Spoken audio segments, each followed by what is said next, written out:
Howdy friends! Today I want to talk to you about the price and quality of Masters of the Universe Origins figures. I've noticed recently on Big Bad Toy Store that the price of some of the figures has increased from $15.99 to $17.99 to $19.99, and I wasn't sure if this was just for me or if this was for everyone who's accessing Big Bad Toy Store.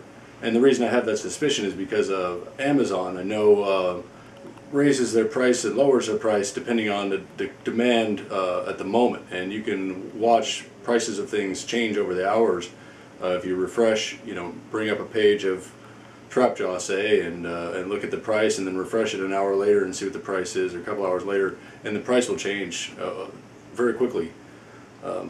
So I thought maybe that's what was going on with Big Bad Toy Store, and so I made some comments on some other YouTube videos asking people. And it seems to me that Big Bad Toy Store is just raising the price in general of these figures. So like Stratos was $15.99 and is now was $17.99 to order, and then I think $19.99 now. I thought, what is going on?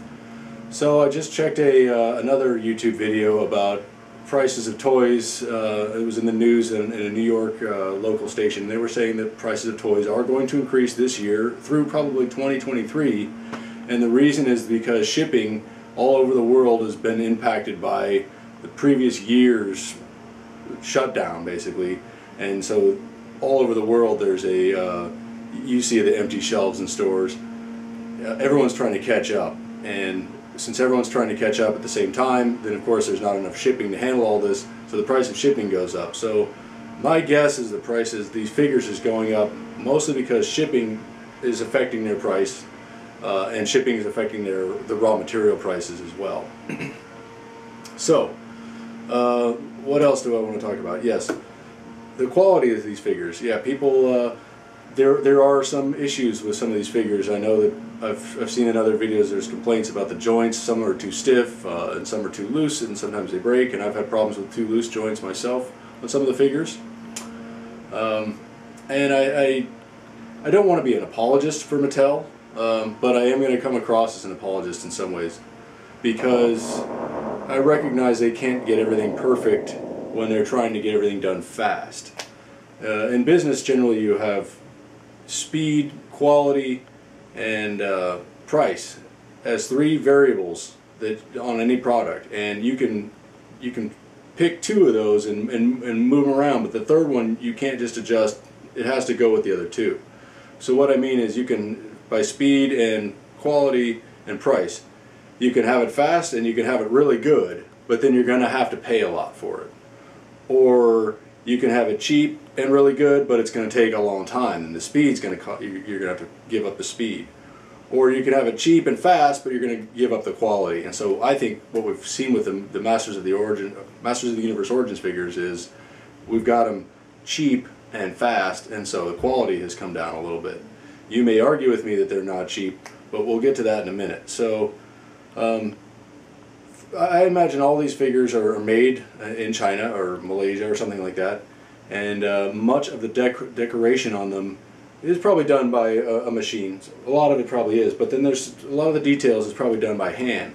And I imagine a little factory with, poor laborers working 12-hour days, 6 days a week, maybe more, very repetitive tasks, painting little tiny things in our figures, which I think is an awful job and is horrible for them, but it's the way the world is, and we'll go too far into that. I mean, we can't fix everything at once, but I'm just saying I recognize the plight of those workers and the fact that, that they're not getting paid much to add the detail to these figures, and mistakes happen, especially when they're being hurried and when things, they can't hire the best employees, let's say, because the best employees are going to work for higher labor somewhere else.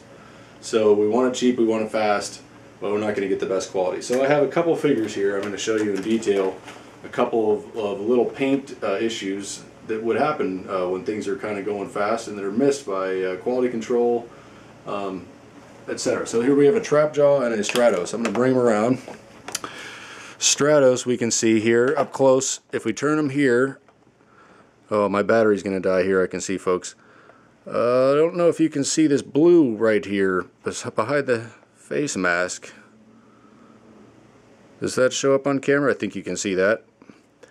So the brush obviously somebody was, you know, painting the blue on the detail and missed a little bit, got a little bit of blue on the side of the head there.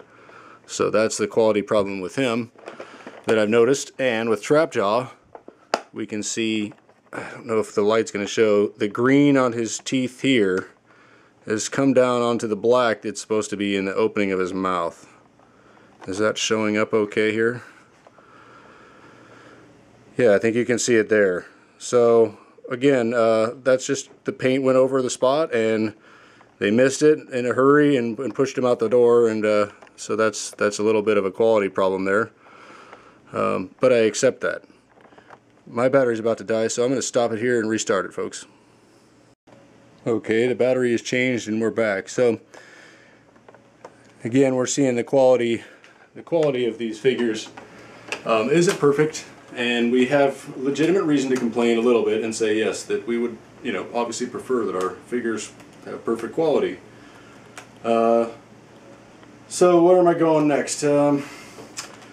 My thought about the price. So yes, the price increase, I guess I understand a little bit, probably is due to shipping and demand overall. And then these quality issues I see as, well, I can live with them. I would prefer that they were perfect. I bought both of these from Amazon, so I don't know exactly how I would send them back to get exchanges. I can't bring it to a store and get an exchange like I could maybe if we had bought them at a retail store, but we're not available like that, so we're not going to get to do that. So I kind of just, it is what it is, and I'll accept them as they are because it's maybe the best I can get. That might be part of the deal. Maybe that's why I'm apologizing for it and just accepting what it is. But I also think about it on level of, what am I getting here for $15.99 or $16.99 or whatever? Well, we're getting packaging art. We're getting some very nice artwork that someone had to pay for and do, right? We all know about the artwork.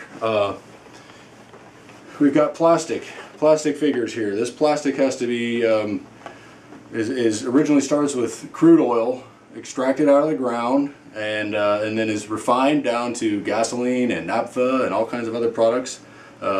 Plastic is something that we make out of the polymers that we get out of crude oil, essentially. So that's what the guy himself is made out of, and then we've got the dyes and the molds, and we've got so the expenses. I'm talking about the expenses, and then we have all the people along the line who have to take a little piece of the profit. We've got the people, you know, with the toy factory itself.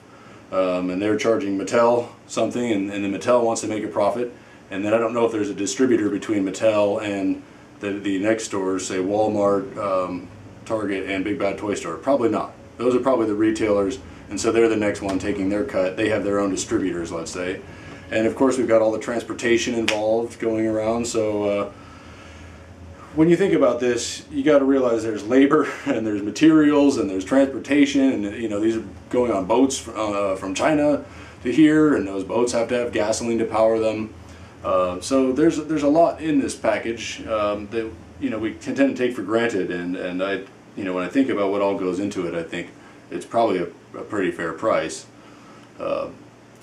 And then I also see just the miracle of this little thing, as in every object, the connection of the entire universe in this one thing. So we're going to get philosophical here, but yeah, again, he's made out of oil, let's say, that has been in the earth for millions and millions of years, hundreds of millions of years.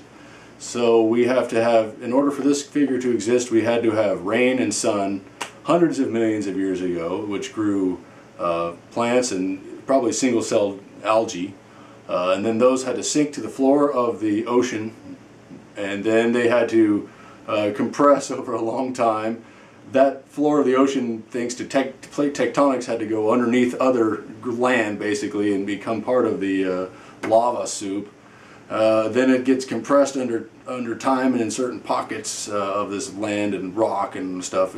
This decaying matter gets pressed and becomes oil, and then of course we have the extraction costs to go get the oil now.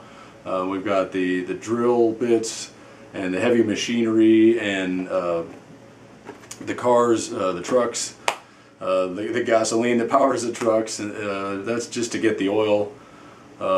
Yeah, so then we have to have the guys who build the heavy machinery, who build the equipment that was needed to get the oil to get so that we could make these. And we had to have the guys who built the refineries so that we could turn the oil into plastic. And we had to have the chemists that came up with the ideas, and that goes back and back. What else? Of course, all those people who were involved, the transportation, the roads. We had to have some people to build the roads, people to plan the roads, so then we have to have government, and then we have to have farmers who grew the crops to feed all these people, and so we had to again have rain and sun for all the food that was used to feed all the people who were involved in all the processes that eventually result in this figure being in my hand. So it's not just a figure in my hand, it's the entire universe represented by a figure in my hand. It's connected, and there's no way you could take it out of the universe. The universe would no longer exist as it is. I find that stuff to be fascinating and heartwarming, that everything is so connected. You couldn't, you know, it really can't be extracted. So what am I trying to get here? What's the conclusion? Basically, that I think they're a decent value at $15.99. At $17.99, $19.99, it definitely feels like it's stretching your dollars, but maybe some of that, and then again, maybe that's all that extra money is just because of the government stimulus checks, so that's going to result in the cost of things going up too. So that may be the other reason the cost went up. Maybe it has nothing to do with shipping, really. It's just that there's all these extra dollars going around, and so just the price of everything goes up. So many reasons. I just wanted to talk about it since I've noticed the price going up. Maybe some of you have also noticed the price going up and are starting to wonder what's going on. It may go through another couple of years. Don't, you know, expect prices to drop real quick. Although maybe a Big Bad Toy Store is just raising prices temporarily while they're, you know, the demand is high, and then when the demand comes, when they have higher supply and to meet the demand, so maybe that the price will come back down. So it could just be that they know that the demand is higher than the supply, and they're trying to balance that by raising the price, which would lower the demand and equal out the demand and supply. So anyway, I've eaten, chewed away at your ear enough for today. I thank you all for joining me and you know, taking the time to discuss life and Masters of the Universe with me. Thanks everybody. Take care. Bye bye.